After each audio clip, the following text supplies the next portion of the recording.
तुम्ही जर समजा साधारण जर तुम्ही एक वाहक म्हणून जरी एसटी महामंडळामध्ये कार्यरत असला तर वाहक ज्या वेळेला काम करतो त्यावेळेला साधारण प्रवासी पण त्याच्यापाशी येतो आणि त्याला काय म्हणतो, साहेब तिकीट द्या. साहेबाचा दर्जा त्या कंडक्टरला प्राप्त होतो. म्हणजे ज्या ठिकाणी चांगले चांगले पुढारी तिकीट मागण्याकरता पॉलिटिकल राजकीय पक्षांकडे जातात, परंतु सर्वसामान्य लोक हे तुमच्याकडे तिकीट मागतात.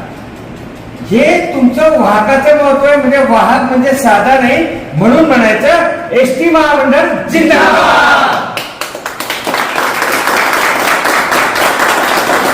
आणि जर समजा तुम्ही चालक म्हणून एसटी महामंडळात आले आणि चालक म्हणून कार्य करीत आहात, तुम्ही साधारण कोणत्या गावामध्ये जरी गेले, आता गावाचा सरपंच असेल उपसरपंच असेल, तो तुमच्याकडे येतो आणि तुम्हाला काय म्हणतो, साहेब जरा चहा घेऊ ना.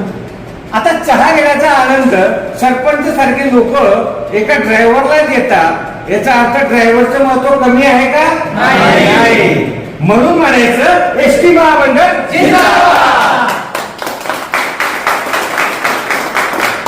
मित्रांनो, तुम्ही जर साधारण मेकॅनिक म्हणून जरी एसटी महामंडळामध्ये सर्व्हिस करत असाल आणि मेकॅनिक म्हणून काम करत असताना जर तुम्ही तुमच्या घराच्या बाहेर एखाद्या गल्ली बोळातून जात असाल, त्यावेळेला शेजारी पाजारी काय म्हणतील, हो ते हेच आहे ज्यांनी एसटी महामंडळाच्या सुरक्षिततेकरता काम केलेलं आहे. आणि त्यामुळे जर तुम्हाला ऑटोमॅटिक आत्मसन्मान मिळत असेल तर म्हणायला काय हरकत आहे की एसटी महामंडळ जिंदाबाद. आणि मित्रांनो बघा, जर तुम्ही लिपिक क्लर्क म्हणून जरी काम करत असाल आणि लिपिक क्लर्क म्हणून काम करत असताना जर तुम्ही एखाद्या फंक्शन मध्ये गेला, एखाद्या कार्यक्रमामध्ये गेला आणि त्या कार्यक्रमामध्ये जर त्या पाहुणे मंडळींनी तुम्हाला सन्मानाने सांगितलं की साहेब तुम्ही बसा, आता त्यांना हे माहित नाही की साहेबांचा पगार कमी आहे का जास्त आहे त्याचा विषय नाही, परंतु मान सन्मान तर मिळाला की नाही. आणि मान सन्मान जर इतका त्या क्लर्कला मिळाला आणि त्या क्लर्काची छाती अशी स्वाभिमानाने फुलली तर म्हणायला काय हरकत आहे, एसटी महामंडळ